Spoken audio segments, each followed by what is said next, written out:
Most men over 50 misunderstand and misinterpret visceral fat. Well, what is visceral fat? There are two types of fats. There is subcutaneous fat, which is the fat underneath your skin, and then there is visceral fat, which is the one within your organs. Basically, even though they are both fats, they've got different qualities, they've got different ways of behaving, and they've got different impacts on the body. Today, we'll be talking mostly about visceral fat. Most people, as I've already said, misunderstand and misread what visceral fat is. Most times they assume it's the same fat as the subcutaneous fat. However, it is totally different. Firstly, most people assume that visceral fat, which normally is demonstrated by a larger waist circumference, in fact, the main gauges for a man in the West anyway is typically if your waist circumference is over 34, I would say you have accumulated some visceral fat. A normal healthy person's waist circumference, in my standards anyway, it needs to be under 34 inches circumference. Now, if you are slightly over and you're working to bring it down, it's not an issue. But the point being, every time people have got a bit of larger waist circumference and they're over 50 men, it's normally assumed that has to be normal. People think it's normal to have that. It's not. And people say it's just a little bit for weight because you are over 50. Now, let me just say, if you have the waist circumference over 34 inches, what that suggests is you've accumulated some visceral fat in your tummy. Now, there are a few people with wider hips, of whom that could be an exception. But for most people with that, particularly if your stomach area is protruding, then you've got the issue. Now, a lot of people normalize that because over 50, you're expected to have that if you're a man. That's not the case, as we'll go through in a few minutes. Secondly, people sometimes say, in fact, this is the one that really is illogical and it makes no sense. It has no basis in science. People say it's a sign of good health. I've had people say that. And in fact, I've even heard of the concept of a dad bod. Now, I know there are different interpretations of a dad bod, but some people think the dad bod is when you've got a little bit of a tummy, if you're a middle-aged or older man.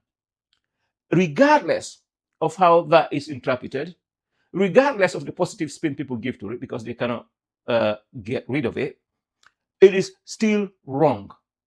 It's wrong in science, it's wrong in health, and it will do major damage to your system, to your body, as we'll go through in a few minutes, if you do not stop misinterpreting it and address it.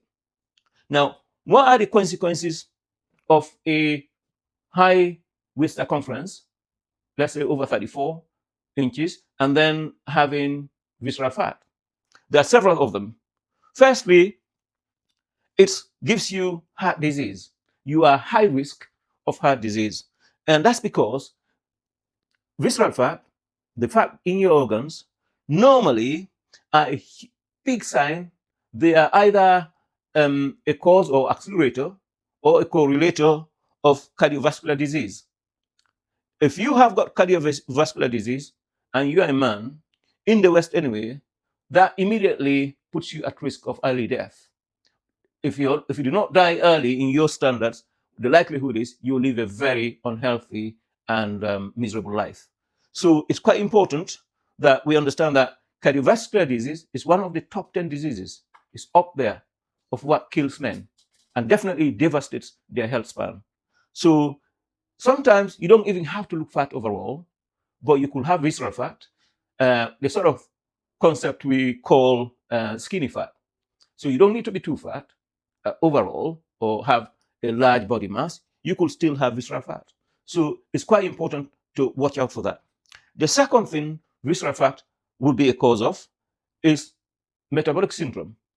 If you've got visceral fat, you are far more likely to have the metabolic syndrome, which is a combination of multiple diseases. In fact, this is the one I had.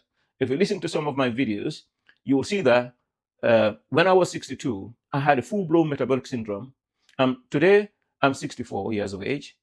But at that time, I had high blood pressure, high cholesterol, and high sugar. Basically, I had diabetes. That came along with a lot of visceral fat. I had a protruded tummy. Today, my waist circumference is 31 and a half, not even 32.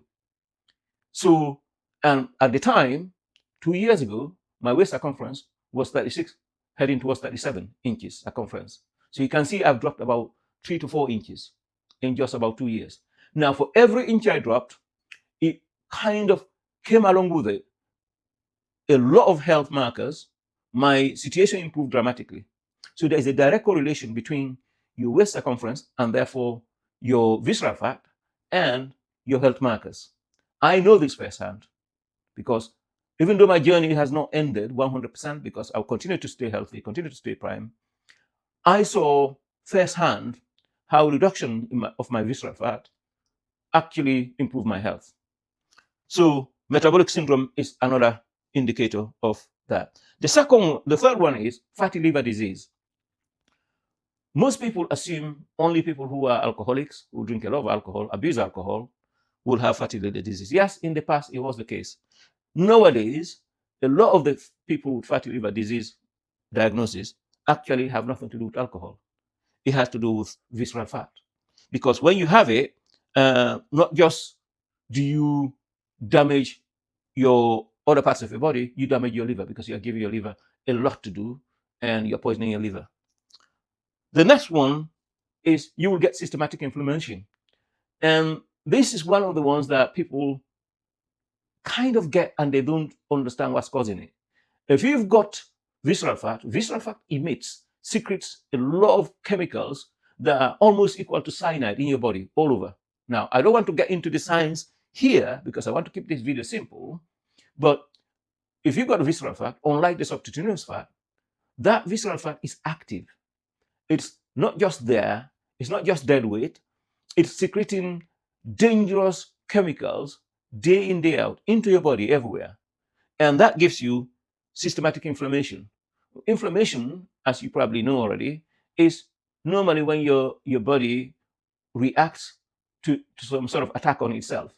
Now, the typical acute inflammation is when, for example, you hit your leg against a table or you hit yourself somewhere, your body could get swollen.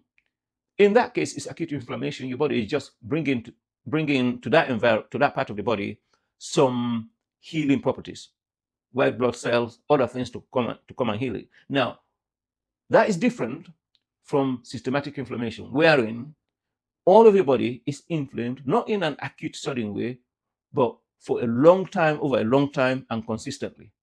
In that scenario, your body still will try to bring in the healing properties to try and heal you, but because it's continuous, it doesn't stop, your body will be inflamed, just like if you hit your knee against a table, your whole body will be painful. Some people get so used to this, they don't realize that there is another life, which is really unfortunate. So visceral fat will cause the whole body systematic inflammation. The other thing it causes, of course, is cancer risk, because visceral fat, as I've already said, is metabolically active, and therefore it secretes a lot of dangerous chemicals in your body, and it becomes really a huge accelerator, if not the cause, of cancer, all sorts of cancer. It causes hyperinsulinemia, which is continuous high insulin in your body, which is exactly what I had when I had metabolic syndrome at the same time. Then finally, when all these things happen, it's likely to give you a stroke and premature death. Now, I call these 7 things the 7 horsemen. All of these are likely to affect you if you got visceral fat. So let me just say, very simply, visceral fat is not innocent. It's not just a little bit of weight. It's not just a dad bod. In fact, to be very clear, it's not a sign of good health. For those of you deluding yourself that visceral fat, it just means you are living a bit better, you are living a bit more comfortably, you are deluding yourself, and you need to take this advice and treat yourself and make sure you deal with it. Now, so how do you deal with it? Definitely, there are already out there pills, Ozempic, and all sort of medication for weight loss. If you can't afford that and your condition is really extreme, I have no objections to you doing that. Now, it is a shortcut. It will have its own side effects, but it does not teach you the habits that actually cause it in the first place.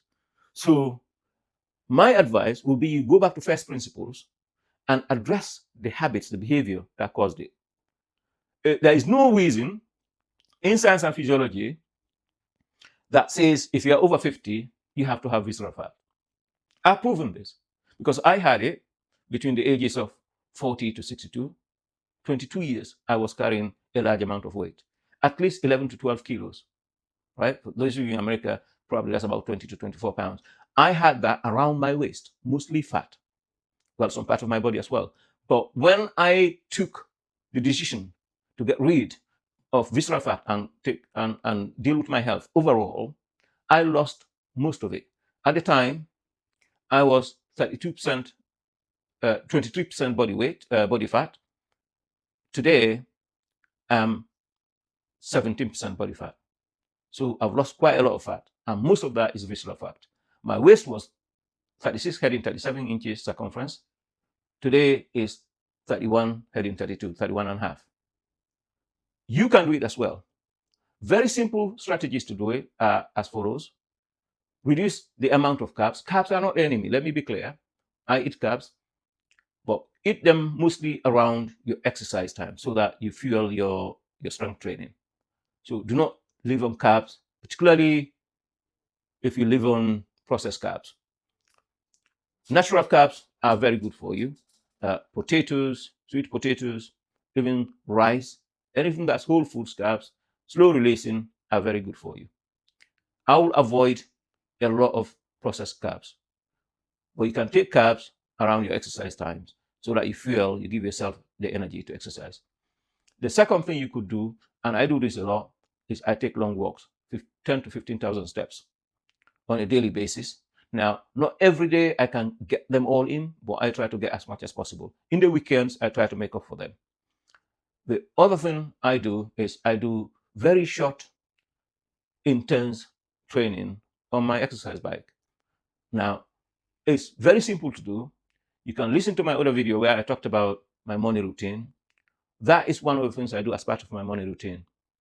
That helps me control the visceral fat as well, because I raise my heart rate to a very high level within 2 to 3 minutes. It really does not take long. So, in summary, visceral fat is not innocent. It's not just this dead weight that you carry. It is absolutely dangerous stuff. It's almost like swallowing a pouch of poison and keeping it in your system. Now, I'm reminded of some people who have been known to carry drugs inside their system, swallowing pouches of drugs. Visceral fat, as far as I'm concerned, is no different. In fact, it's worse, because you're not just going to deposit the cargo somewhere and get money back for it. This is with you for a while. So just imagine swallowing a massive pouch, 5, 10, 15 kilos of poison and keeping it with you for years, decades. That's how bad visceral fat is. I cannot emphasize enough why, if you are a man over 50, in fact, if you're a man of any age, in fact, if you're human, do not keep visceral fat. Take the simple steps I've just talked about and get rid of it. You'll be thankful. Your body will be thankful. Now, let's go.